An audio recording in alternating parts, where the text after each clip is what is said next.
Tudo bom, pessoal? Vini Silva com mais um vídeo. É mais um react que eu vou fazer a pedido de um inscrito do canal. Ele doou R$ 50 aí pro Ministério, né? E pediu para reagir um vídeo de um canal chamado Tenda do Necromante. Então nós vamos reagir aí. Nessa também, se quiser mandar uma doação para ajudar a igreja, ajudar o nosso ministério evangelístico, o Pix está embaixo, né?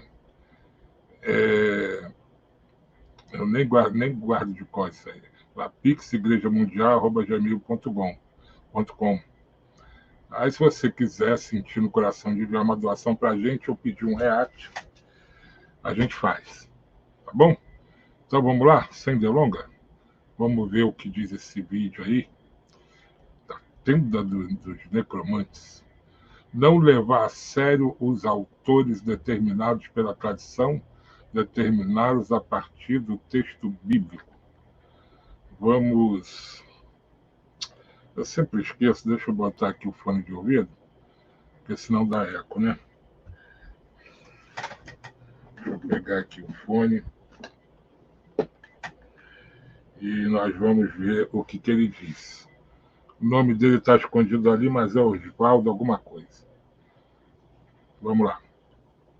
Olá, gente peregrina, olá, gente membrezina, gente pixina, gente paraquedina, gente valeuzina. Gente valeuzina é aquela gente que na barra do vídeo do YouTube tem lá aquele cifrão e um valeu, para a pessoa dar uma contribuição.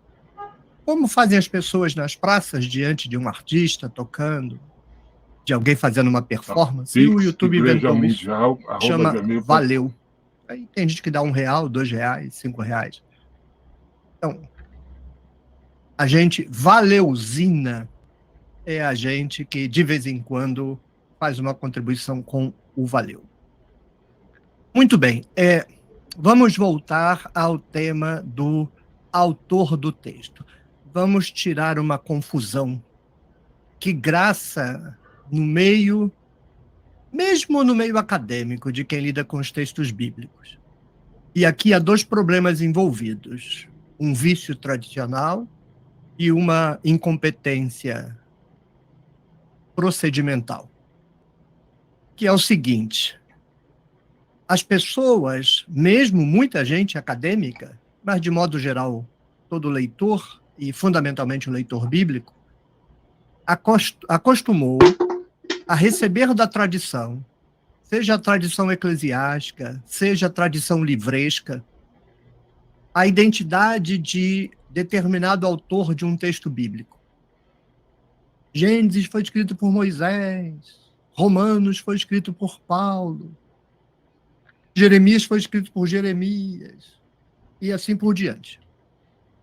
Então, a pessoa olha para o livro e, em vez de olhar para o livro, olha para a identidade autoral que está, de modo tradicional e de modo autoritário, na cabeça dela.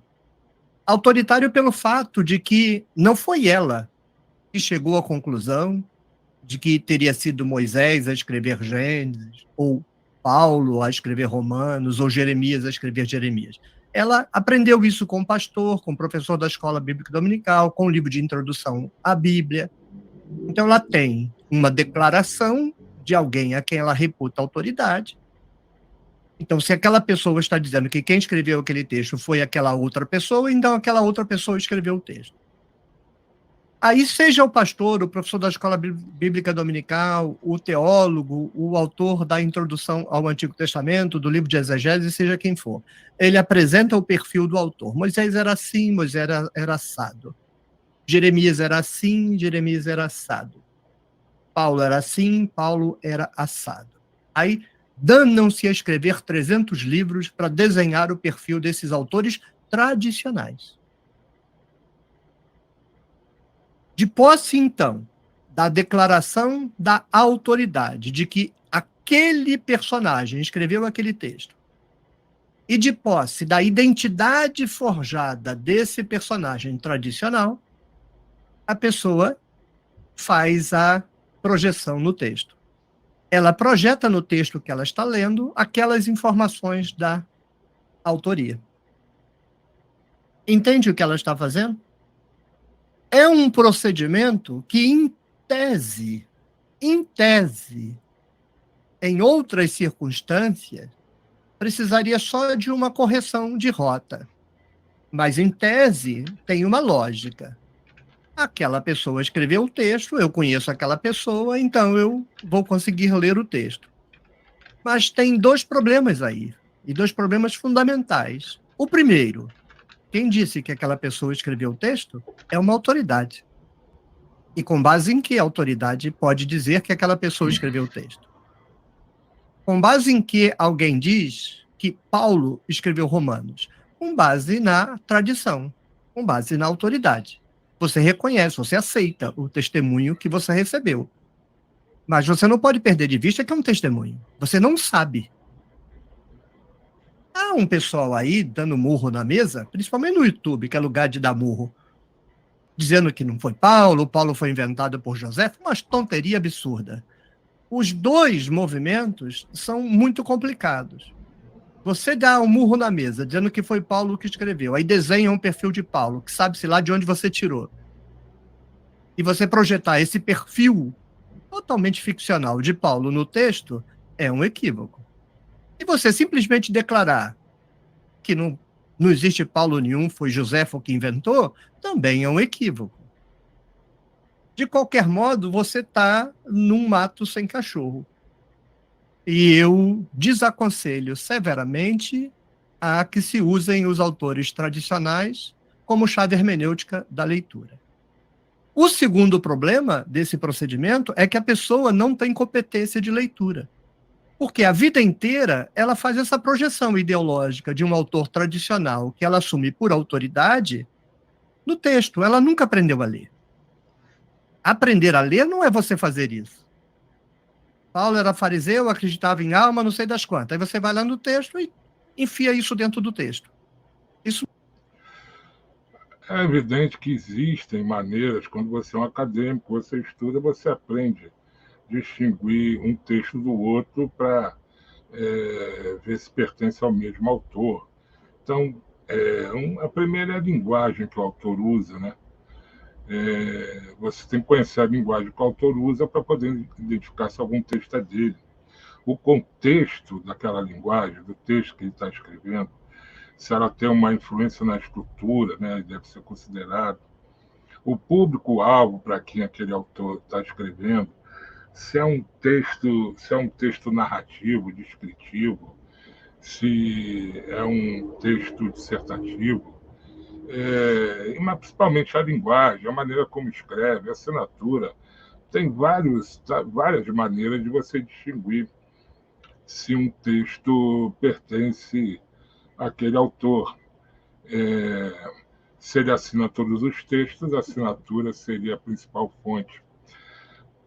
Por exemplo, Paulo, apóstolo Paulo, teve cartas que ele escreveu que, na verdade, não foi ele que escreveu, foi um escriba lá, algum secretário dele. Ele escrevia, mas Paulo sempre assinava a carta. Mas aí você não pode comparar a escrita, porque se era um outro que escrevia, não vai bater, mas você tem como comparar a linguagem, que mesmo tenha sido o outro que escreveu, a linguagem, o contexto daquilo que ele quis falar, se o texto dele está num tom de narrativa, ou dissertativa, ou descritiva. Tem várias maneiras aí. Isso aí, quando você é um acadêmico, você aprende a distinguir os textos, né? Claro, para o senso comum isso é complicado, mas para quem já é um acadêmico não é tão difícil. Desde que você tenha algum texto comprovadamente daquele autor. Por aquele texto, você compara os outros. É como a pintura, né? Você sabe pelo jeito do pintor pintar, se a característica daquele pintor mesmo, se os contornos são parecidos. E se tiver assinatura, a própria assinatura. Isso não é leitura. Isso é uma espécie muito sutil de uma alegoria.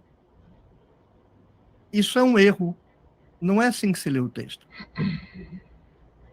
Então, o primeiro grave problema é esse, é a herança dos autores tradicionais dirigindo o processo de leitura da Bíblia, quando nós não temos garantia nenhuma,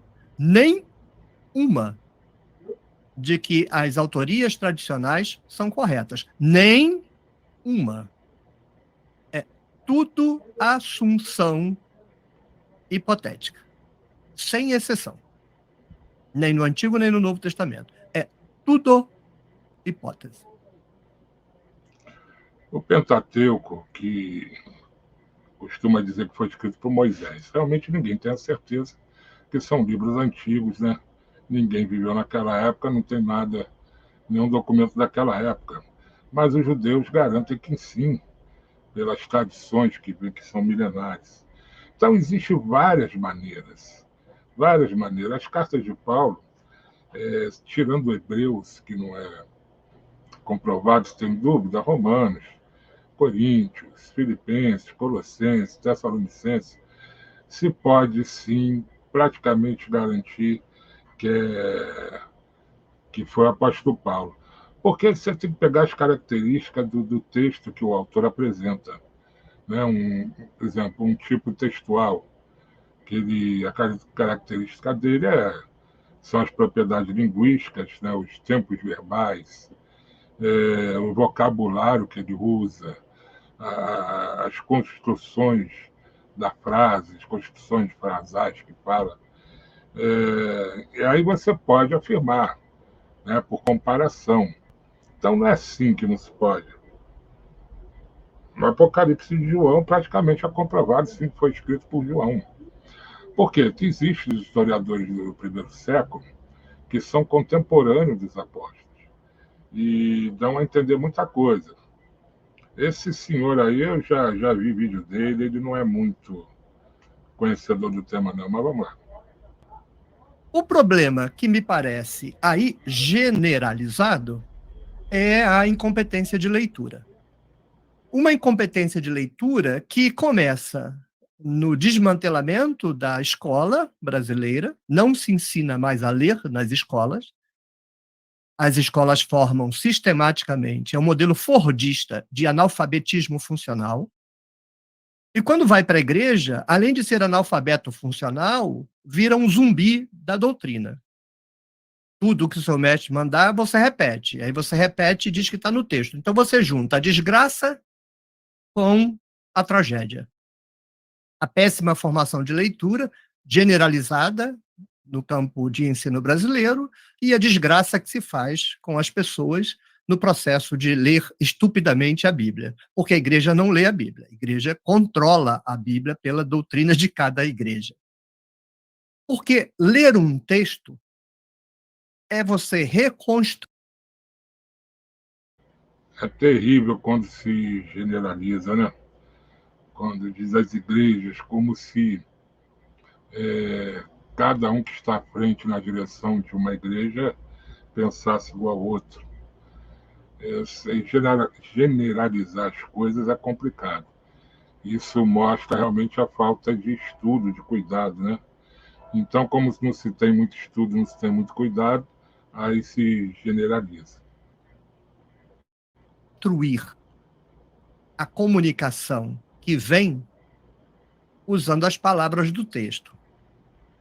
Quando você está absolutamente seguro de quem escreveu o texto, por exemplo, você recebeu uma carta, a sua mãe te liga, fulano, eu escrevi uma carta para você, você vai receber uma carta aí. Então, não há nem a chance daquela carta ter sido fraudada. A sua mãe escreveu uma carta para você e você vai receber. Aí você recebe e lê. Nesse caso, como você está seguro de que aquele texto foi escrito por aquela pessoa, você tanto usa as palavras que estão escritas pela pessoa que as escreveu para compreender o que a pessoa quis dizer, quanto você usa o conhecimento que você tem da pessoa para poder compreender adequadamente as palavras. Veja como é um círculo vicioso. Você compreende as palavras porque você conhece a pessoa que usou aquelas palavras, e você compreende o que a pessoa disse porque você entende as palavras. Então é um círculo. Ele ele enrola muito, né? É, isso aí, tudo na vida você tem que estudar. Se você não estudar, você não sabe. Existem tipos de textuais e existem gêneros textuais. Então, por exemplo, um tipo textual, vamos lá, seria o narrativo, que é o quê? É um conto, é um romance, uma crônica, uma notícia, biografia, uma autobiografia. Isso é um gênero textual de um tipo textual chamado narrativo. Agora tem outros, tem por exemplo a descrição, né, que vamos supor, um cardápio é um texto descritivo, uma reportagem é um texto descritivo. Tem um texto expositivo, que seria uma palestra. A pessoa vai dar uma palestra, ela tá numa exposição. É um tipo textual chamado expositivo. É, uma reportagem pode ser também. Tem o argumentativo, que seria uma carta aberta, uma tese, né, uma tese de doutorado. É um tipo de texto chamado argumentativo. Um artigo científico, né? Faculdade você faz muitos. Tem um chamado, acho que é injuntivo, se eu não, que seria uma receita de bolo, uma coisa assim. Então, existem vários tipos de textos e dentro desses textos existe os gêneros textuais. Então, você tem que estudar para saber cada um e você conhece aquele autor, você seria um livro. Geralmente a pessoa, quando ela já tem experiência, ou já é uma leitora contumaz, ou é uma pessoa acadêmica, ela, quando ela lê um livro de qualquer autor, conforme ela vai lendo o livro, ela já vai sacando qual o texto daquele livro, que tipo de gênero textual, tipo textual aquele autor usa. Então, se ela lê o livro realmente com atenção, com paciência, ela vai entender, se ela tiver o ensino. E o próximo livro que derem para ela, mesmo que não esteja o nome do autor, quando ela começar a ler, ela vai ver, não, peraí, a maneira como esse livro está escrito é igual como o outro escreveu. Então você tem que conhecer esses tipos de gêneros, tipos textuais, para você poder comparar. É, como é que a gente sabe quando um livro, no caso da Bíblia, ele é inspirado ou não é inspirado por Deus, pelo Espírito Santo? Por causa da narrativa que é feita. Então, a narrativa ela tem que estar parecida com aqueles realmente inspirados. E outra, tem que ter sido citado pelos apóstolos ou pelo próprio Jesus. Se não foi citado nem por um nem pelo outro, se a narrativa é diferente por exemplo, os evangélicos são chamados de livros sinópticos. Por quê? Porque são parecidos, não são iguais. Se fossem perfeitamente iguais, seria falso. Viu? O que faz um texto ser verdadeiro é que ele não é exatamente igual do outro autor. É que nem uma assinatura. Como é que tu sabe que a assinatura é daquela pessoa? Não é porque seja 100% perfeitamente igual a outra assinatura, porque aí é falsificação. Então, você vai passar a tua vida, vai ver 100 anos e não vai fazer a mesma assinatura. Sempre vai ter alguma coisinha ali que vai estar diferente. Mas isso demonstra justamente que ela é verdadeira. E no caso, você tem que pegar o estilo que a pessoa usa, o estilo de texto. Agora, para isso, você tem que estudar. Vamos lá nele. De retroalimentação. Mas isso acontece sempre e unicamente de modo correto quando você tem certeza absoluta de quem escreveu o texto. Agora, você recebe um texto, você não sabe quem escreveu. Você tem 2 cenários: o trágico que eu acabei de desenhar inventa-se tradicionalmente um autor, inventa-se um perfil para esse autor, e aí você pega esse perfil e faz o texto coincidir com o que você aprendeu do perfil. Seja que você aprendeu com o pastor, com o professor da escola bíblica dominical, com o teólogo, com o exegeta, porque você mesmo nem sabe do que eu estou falando. Você reproduz o que você aprende. Você não aprendeu a pensar, você não aprendeu a fazer nada por conta própria. Então você sai reproduzindo os discursos. Mas quando você está lendo um texto, o que você tem que fazer é pegar cada palavra do texto, individualmente, cada palavra na relação que ela tem com as palavras próximas e mais distantes, cada parágrafo, a relação de cada parágrafo com os parágrafos próximos e distantes, e assim por diante, e ir reconstruindo um discurso que seja coerente, consistente, coeso, e que esteja vinculado a um perfil psicológico, discursivo, que marca a pessoa que produziu aquele texto. Como você não sabe quem escreveu aquele texto, você vai reconstruindo o perfil de identidade psicológica, política, cultural, econômica, que emerge do conjunto das palavras daquele texto, para que você não perca de vista que você não pode dar o sentido que você quiser dar às palavras e ao texto, porque elas foram produzidas por alguém. Ele enrola demais. Isso é aqueles caras que quer dar uma de sábio, aí fica enrolando, enrolando, enrolando, enrolando. É evidente, você pega um texto de um autor qualquer, Schopenhauer. Você nunca leu na vida, então você não sabe que é ele, evidente. A partir do momento que você lê o primeiro, como eu falei, lê com atenção, vê quem é o autor. Se você, depois de 6 meses, você lê um outro livro dele, você, pela maneira como ele escreve, o jeito dele escrever, cada um tem um jeito, né? Cada um tem o seu autoral ali. Você vai saber, opa, peraí, você está falando igual o Schopenhauer. Ou ele é um fake, ou ele é o próprio. É evidente, você tem que entender. Quem não entende é o senso comum. É por isso que o senso comum fala muita bobagem. E fala achando que está falando certo. Quando tudo precisa de estudo, você precisa entender. Mas uma vez conhecido o autor, você sabe distinguir um outro escrito dele.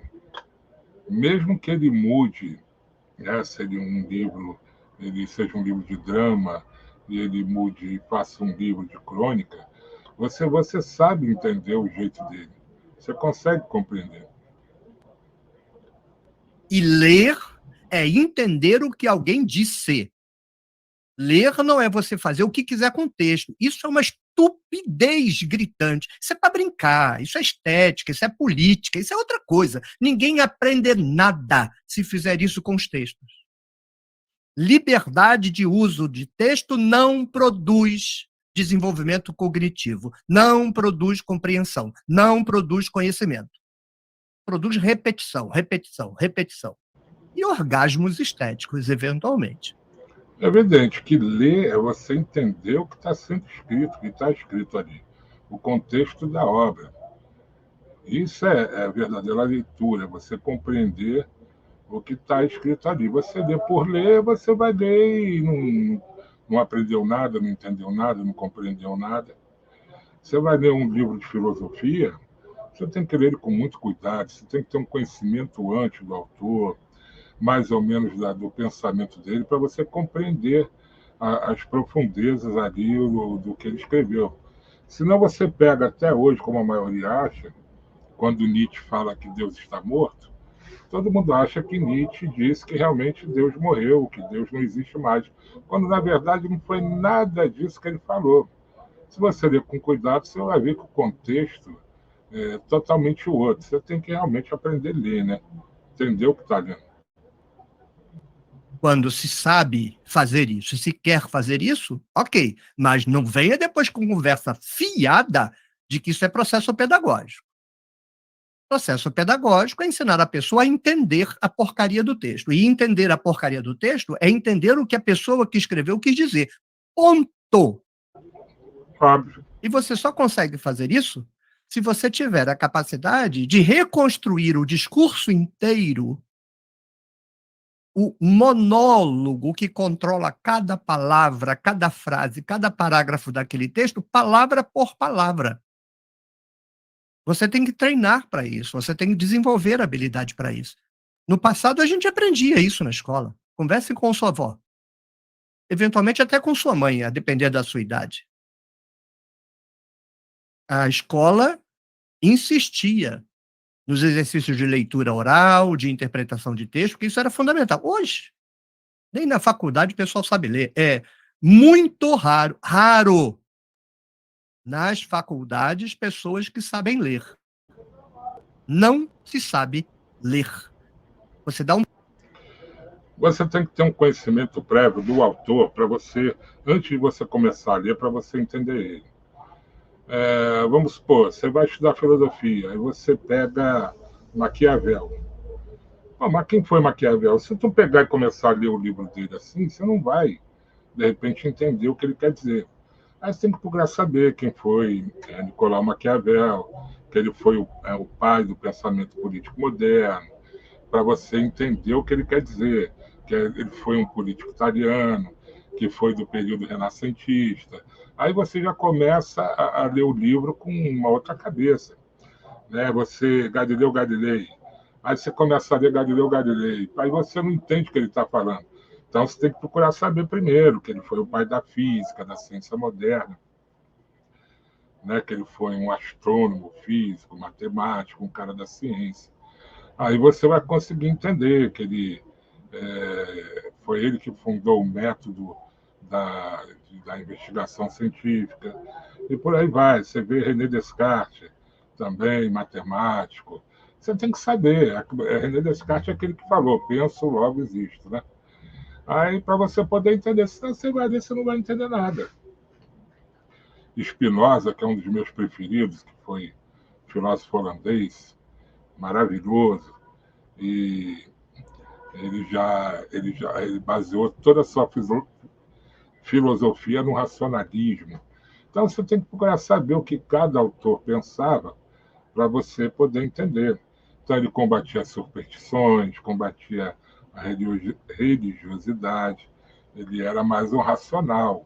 Aí a partir do momento que você sabe disso, aí você vai começar a entender melhor o pensamento do Spinoza, que aliás é o preferido de quase todos os filósofos, né? John Locke, né? Que foi o precursor da maioria das ideias liberais, do neoliberalismo, que criticava o absolutismo monárquico. Então, é preciso você entender primeiro quem é a pessoa que você vai ler. Adam Smith também, falando de liberalismo, né? Já as ideias dele já eram sobre o liberalismo econômico. Então, você tem que ter uma noção do que você vai ler antes de ler. Senão, você realmente não vai entender nada. um parágrafo para a pessoa, ela não entender o que está escrito. Por quê? Porque ela foi porcamente formada na escola e a porca formação dela é transformada 1000 vezes em algo ainda mais porco pelo que ela passa a vida inteira fazendo na igreja. É um estado terrível. Então, é necessário dominar a capacidade de reconstruir o discurso que está plasmado no texto pela mente de quem o escreveu. Reconstruir a identidade de quem escreveu aquele texto pelas características de quem escreveu que estão presentes no texto. Agora, esse senhor aí eu respeito, mas a tenda do necromante, se ele conhecesse realmente alguma coisa da Bíblia, ele jamais teria uma organização, um canal com esse nome, porque ele ia saber que Deus condena seriamente a prática da necromancia. E então você vê que ele não entende muito, né? Isso é um trabalho delicado, é um trabalho demorado, o treinamento não é muito simples, mas qualquer um pode adquirir essa competência, que se revela muito mais fácil ou menos fácil a depender do tipo de texto, né? Quanto menor o texto, mais difícil para você fazer isso. Quanto maior o texto, mais fácil você perceber isso. Quanto mais político o texto, mais você percebe a intencionalidade. Quanto menos politicamente explícito, mais difícil de perceber. Mas era isso que eu queria dizer. O fetiche do autor é um problema gravíssimo. E o pior é que quando as pessoas escutam a minha insistência no autor, eles me confundem com essa pouca vergonha de você transformar os textos em discursos dos autores tradicionais. Eu não levo a sério nenhum autor tradicional que se aplica ao texto bíblico. Nem Paulo eu levo a sério. Eu não leio os textos de Paulo como se o Paulo que se criou na academia tivesse escrito. Eu tento entender o que o texto está querendo dizer em função do autor que o escreveu, reconstruindo a identidade desse autor pelas informações que eu tenho no texto. Não... Então, senhor Oswaldo Luiz Ribeiro, deixa eu lhe ensinar algo aqui. Você diz que não lê Paulo entendendo que foi o Paulo que escreveu. Não, você está com a razão.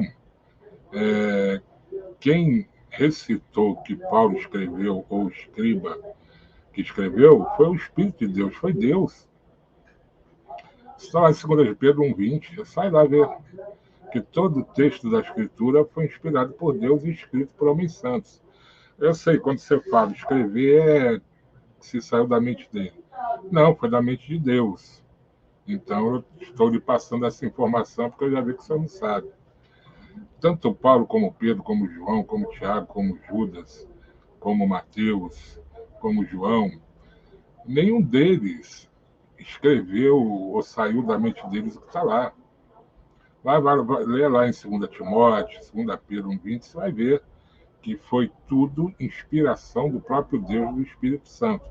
Então, quem escreveu as cartas de Paulo? Bom, quem pegou a pena com a caneta ou foi Paulo ou foi o auxiliar dele.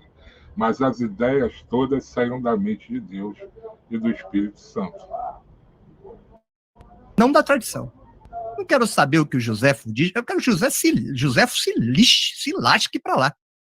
O Joséfo não tem competência nenhuma para determinar nada. Ele vivia numa época em que ninguém lia direito, era tudo alegoria, gente. Autores daquela época não entendem nada. Os autores do Novo Testamento não sabem nada do Antigo Testamento. Não tem uma citação do Novo Testamento, uma que preste. Todas as citações que o Antigo Testamento faz, que o Novo Testamento faz do Antigo, todas estão erradas. Todas. Ô, seu Oswaldo, realmente tu que não entende nada de Bíblia. O apóstolo Paulo era um intelectual, era um poliglota, foi criado aos pés de Gamaliel, o maior sábio da antiguidade, um senador e um homem de uma sabedoria conhecida em todos os países vizinhos. Paulo era um intelectual. Pedro, que era um analfabeto, mas Paulo não. E Paulo citou, sim, passagem do Velho Testamento. Como não? Sabe? Já vi que o senhor, o que o senhor entende da Bíblia é o que o senhor ouviu falar. Porque ler está parecendo que não leu. Tá vendo? É assim que a gente descobre a veracidade ou falsidade de um argumento. Ele está argumentando totalmente errado. Então, isso está demonstrando que realmente ele não tem conhecimento profundo da Bíblia, muito menos do Novo Testamento. Sem nenhuma exceção. É igual às nossas traduções. Coisa horrorosa. Se os autores do Novo Testamento não entendem nada do Antigo, você acha que gente que nem meteu a mão nisso, um tal de José e qualquer outro, vai entender de alguma coisa? Como é que eles não entendiam se todos eram judeus? Todos conheciam as Escrituras? Todos reconheceram Jesus como o Messias por causa do Velho Testamento. Era o Velho Testamento que estava em vigor no tempo de Cristo. Tanto que Cristo veio para cumprir a lei, o Velho Testamento. Ele realmente é muito fraco de Bíblia. Muito. Se hoje, no mundo moderno, é esta confusão, as pessoas fazem o que querem com os textos, você acha que naquela época alguém estava preocupado em ler historicamente o texto? Mas é justamente ao contrário, seu Oswaldo. Hoje em dia que ninguém sabe nada, porque ninguém viveu aquela época. Agora, os apóstolos não, eles estavam vivendo o Novo Testamento. Eles estavam com o mestre. Eles estavam com aquele que as pessoas de hoje, maioria, de repente, a maioria nem acredita. Então, você está falando bobagem, é justamente o contrário. Eles sabem, ou o senhor acha que tu sabe, ou eu sei, ou alguém sabe mais do que Paulo, do que Pedro, do que Tiago, que era o líder da igreja? Tiago cresceu com Jesus, porque Tiago era irmão carnal de Jesus, filho de Maria com José. Agora o senhor vai dizer que o senhor conhece mais de Jesus do que eles? Muito fraco, senhor, muito fraco. Tem que ficar na necromancia mesmo. Era guerra de empoderamento, de tomar posse da tradição. Era batalha de tradição e mais nada. Aqui na tenda do necromante, nós temos uma neurose absoluta. Não negocio, não negocio. Se o seu barato é ler o texto com frufru e borboleta e o autor está morto, vá para outro canto. Aqui você não vai encontrar um ambiente que te agrade. Tenda do necromante, misericórdia, hein? Eu vou deixar de aprender com Deus, com a Bíblia, para aprender com Oswaldo Luiz Ribeiro na tenda do necromante. Só misericórdia. Aqui na tenda do necromante, os textos são lidos a partir da intenção do autor, mas não o autor vendido nos livros. Não o Marcos que a igreja pinta, não o João que a igreja pinta, não Paulo que a igreja e a literatura.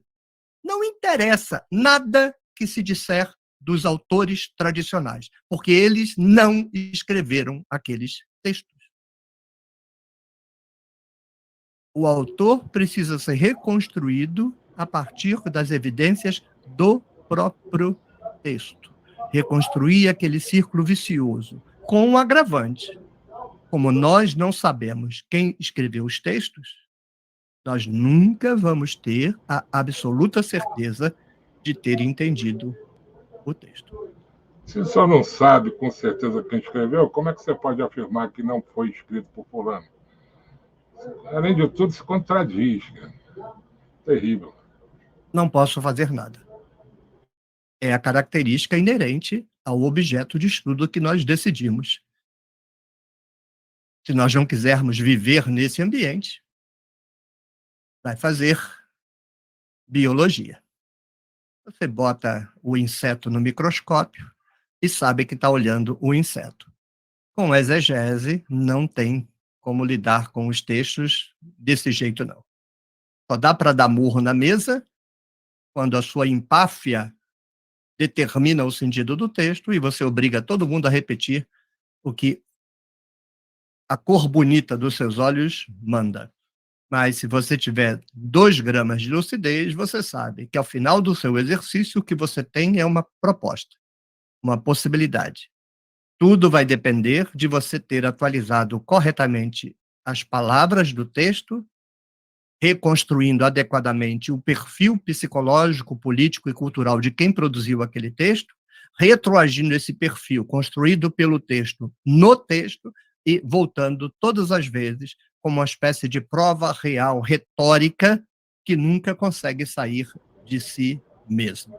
Muito Eu enrolão. preciso reconstruir o autor do texto para, com o autor do texto reconstruído, entender o texto. E se eu pego um atalho, eu pego um autor declarado por um livro, por um pastor, por um professor de escola bíblica dominical e projeto o perfil desse autor no texto, eu não estou lendo o texto. Eu estou fazendo uma espécie de alegoria disfarçada do texto. Eu estou fazendo o texto dizer o que o autor que eu li disse que o texto está dizendo em função do autor do texto que ele disse que é o autor desse texto. No caso dos textos bíblicos, o que menos importa é quem pegou a pena e escreveu. O que importa é o conteúdo, é o ensinamento, é a mensagem que Deus está passando. Tá muito enrolão, muito. Se você gostou, clique no joinha, deixe um comentário, Gostei não. compartilhe o vídeo com sua rede de contatos, torne-se membro do Não clube de vou membros mesmo. da Tenda do Necromante. Sim, você entendeu. É reconstruir o autor do texto usando o texto. Mas que garantia eu tenho, professor, de que eu reconstruí direito? Você não tem garantia nenhuma. Ponto. Fazer o quê? Tem de tudo nesse mundo, né? Pessoal, para você compreender um texto, você tem que estudar, você tem que conhecer o autor, como eu falei. Senão você não compreende. Se você lê um autor que era um físico, um matemático, e você não sabe disso, até você compreender que o gênero textual que ele usa é um texto de exatas, você vai demorar, né? E às vezes nem compreende. Mas ele é muito enrolão. Esse tem dado necromante. Né? Tá bom, pessoal. Daqui a pouco eu volto com outro vídeo aí. Se der para você curtir o canal, curte. Aciona o sininho para você saber quando tiver um novo react, um novo vídeo. Tá bom? Obrigado, vou nessa. Um abraço aí pro Trunda, que enviou a doação e pediu react. Daqui a pouco a gente volta com outra aí. Vou nessa.